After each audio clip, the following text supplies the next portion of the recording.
اور ان کا جواب بھی محذوف ہوگا اور وہ ہو جائے گا فلیوسی. کیا ہو جائے گا؟ فلیوسی. تو فلیوسی جو ہے یہ ان کا بھی جواب بن جائے گا. ان شرطیہ ہے نا، ان ترک خیرا، ان ترک خیرا، تو ان شرطیہ کا جواب بھی فلیوسی ہو جائے گا اور اذا حضر کا بھی جواب کیا ہو جائے گا؟ فلیوسی ہو جائے گا ایک طرح سے. اور اس جواب کے محذوف ہونے کی دلیل الوصیت، اس جواب کے محذوف ہونے کی دلیل الوصیت، لہذا اعتراض نہیں ہوگا کہ اذا شرطیہ کا جواب کہاں ہے، اذا شرطیہ کا جواب کہاں ہے. تو دو باتیں کہیں کہ اگر اذا ظرف کے معنی میں، اذا ظرفیہ ہے تو الوصیتوں کا اذا بن جائے گا ظرف مقدم. کیا بن جائے گا؟ ظرف مقدم. اور اگر اذا شرطیہ ہے تو اس صورت میں اس کو جزا چاہیے، تو جزا اس کا محذوف ہوگا. کیا ہو جائے گا؟ جواب اس کا محذوف ہوگا، جزا اس کی محذوف ہوگی اور وہ ہوگی فلیوسی. اب فلیوسی کیوں ہوگا؟ اس کی دلیل کیا ہے؟ الوصیت. الوصیت اس کی دلیل ہے نا. تو گویا کہ فلیوسی محذوف جو ہے اذا کے بھی جواب بننے کی صلاحیت ہے اس کے اندر، اور ان جو شرطیہ ہے ان ترک خیرا اس کا بھی جواب کیا ہو جائے گا؟ فلیوسی ہو جائے گا. آگے دیکھیے، یہ وصیت کس کے لیے؟ والدین کے لیے، رشتہ داروں کے لیے، بھلے طریقے اس پر یعنی عدل کے ساتھ، بے اللہ یزید علی الثلث، اس طرح کے تہائی پر اضافہ نہ کرے. ولا یفضل الغنی، اور مالدار کو ترجیح نہ دیا جائے، یعنی مالدار کو بیشی دے دیا، غریب کو کم دے دیا، اس طرح نہیں. حقاً، یہ حق ہے. کیا ہے یہ؟ حق ہے. حقاً مصدر، کیا ہے یہ؟ مصدر ہے. اور ما قبل والے مضمون جملہ کی تاکید کے لیے ہے. ما قبل والے مضمون جملہ کی تاکید کے لیے. تو ما قبل کا مضمون جملہ کیا؟ کتب علیکم، کتب علیکم، کتب علیکم. تو یہ جو جملہ ہوا کتب علیکم پورا، تو اس جملے کا جو مضمون ہوا حق علیکم، اس جملے کا مضمون کیا ہوگا؟ حق علیکم. یعنی کتب علیکم کا اگر خلاصہ اور مضمون نکالیں گے تو حق علیکم کے علاوہ کچھ نہیں نکلے گا، ہے نا. تو حق علیکم حقاً، حق علیکم حقاً، تو حقاً کیا بن جائے گا؟ مصدر ہے، اور یہ تاکید کر رہا ہے کس کا؟ مضمون جملہ کا. اور مضمون جملہ کون ہے؟ مضمون جملہ کون ہے؟ حق علیکم. اور جملہ کون سا ہوا؟ کتب علیکم، کتب علیکم. تو کتب علیکم پورا جملہ ہوا، اس کا مضمون نکلا حق علیکم. اس لیے کتبہ کا مطلب کیا ہوا؟ تم پر لازم کیا گیا. تم پر کیا کیا گیا؟ لازم کیا گیا. تو لازم کیا ہے؟ حق کے معنی میں یہ کیا ہے؟ تو اس پورے جملے کا جو مضمون نکلا کیا نکلا؟ حق علیکم. تو حق علیکم حقاً کیا ہوا؟ اسی کا مصدر ہوا. کیا ہوا؟ اسی کا مصدر ہوا، جو مضمون جمع قبل کے مضمون جملہ کی تاکید کر رہا ہے.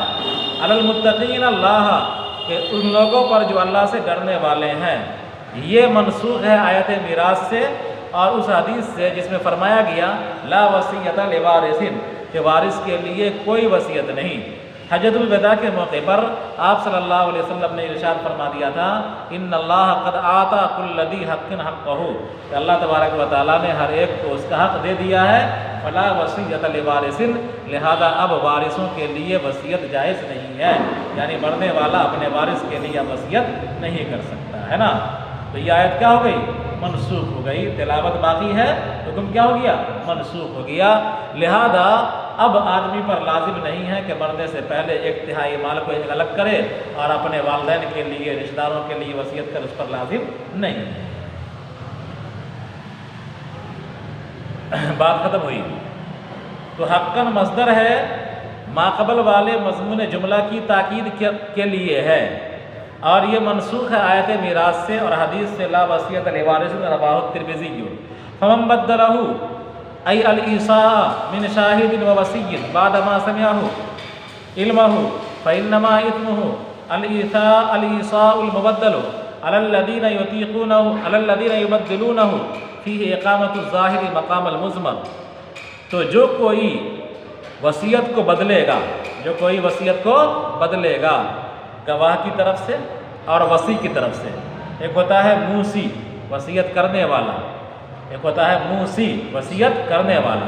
ایک ہوتا ہے موصی لہ، جس کے لیے وصیت کیا گیا. اور ایک ہوتا ہے موسیٰ، اس کو وصی بھی کہتے ہیں، اس کو کیا کہتے ہیں؟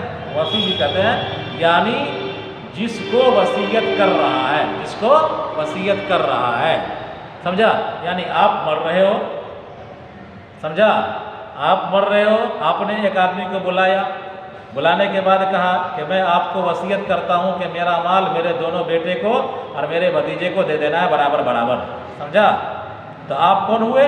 موسی۔ جس کو آپ نے کہا ہے وہ کیا ہو گیا؟ موسیٰ، اور اسی کو کہیں گے وصی، اس کو کیا کہیں گے؟ وصی۔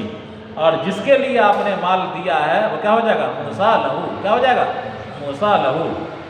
تو فرمایا تو جو کوئی اس وصیت کو بدلے گا گواہ کی طرف سے اور وصی کی طرف سے، یعنی وصی بدلے اس کو یا جو گواہ ہیں وہاں پر، وہ گواہ اگر بدل دے وصیت کو بعد ما سمعہ، کہ مرنے والے نے کہا 1 کٹھا بدل کر کے کر دیا آدھا کٹھا، گواہ نے کہا کہ ہاں ٹھیک کہا ہے، سمجھا؟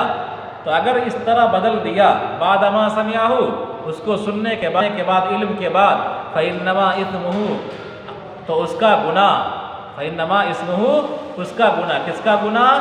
الایساء المبدل، الایساء المبدل، بدلی ہوئی وصیت کا گناہ، اسم ایساء المبدل، اسم الایساء المبدل، بدلی ہوئی وصیت کا گناہ کس کو ہوگا؟ علی الذین یبدلون، ان لوگوں پر ہوگا جو اس کو بدلیں گے۔ فیہ اقامت الظاہر مقام المضمر، علیہم کافی تھا، کیا تھا؟ علیہم کہنا کافی تھا، لیکن اس میں ظاہر کو رکھ دیا گیا ضمیر کی جگہ۔ ان اللہ سمیع، بلا شبہ اللہ تبارک و تعالیٰ سننے والا ہے، کس کو؟ موسی کے قول کو، وصیت کرنے والے کے قول کو، اور جاننے والا ہے بفعل الوصی، وصی کے فعل کو۔ وصی اگر خیانت کر رہا ہے یعنی وصیت کو بدل رہا ہے، اللہ تعالیٰ اس کو جانتا ہے۔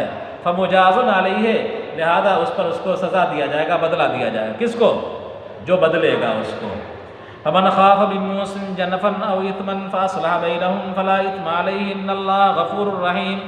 تو جس کو اندیشہ ہو وصیت کرنے والے کی طرف سے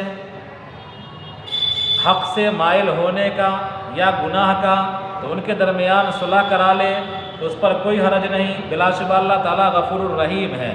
یعنی اگر اندیشہ ہے لوگوں کو کہ وصیت کرنے والا اپنے وصیت میں گڑبڑ کر سکتا ہے، حق سے مائل ہو سکتا ہے، تہائی سے زائد کی وصیت کر سکتا ہے، مالدار کو ترجیح دے سکتا ہے نا، اگر اس طرح کا اندیشہ ہو تو کوئی بھی آدمی بیچ کے میں پڑھ کر کے وارث کے درمیان اور وصیت کرنے والے کے درمیان صلح صفائی کرا لے، ہے نا، اور وصیت کرنے والے کو مجبور کرے کہ وہ انصاف کے ساتھ وصیت کرے۔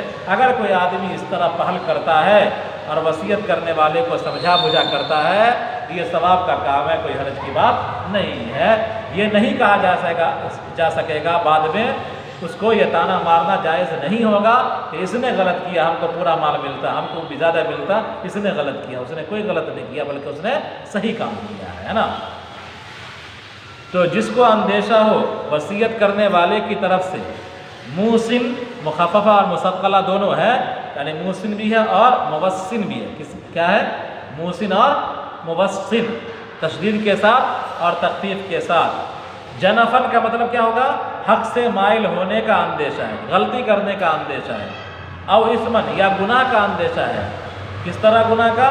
بِأَن تَعَمَّدَ ذَلِكَ بِالزِّيَادَةِ عَلَى الثُّلُثِ، بئی طور کے وصیت کرنے والا قصد کرے ثلث سے اضافے کا، تہائی سے زائد کا، او تخصیص غنی یا مالدار کو خاص کر لینے کا۔ مثلا مثال کے طور پر فاصلہ بینہم، تو ان کے درمیان اصلاح کرائے، کس کے درمیان؟ بین الموسی والموسیٰ لہو، موسی کے درمیان اور موسیٰ لہو کے درمیان، بالامر بالعدل، عدل کے ساتھ انصاف کے ساتھ صلح کرائے۔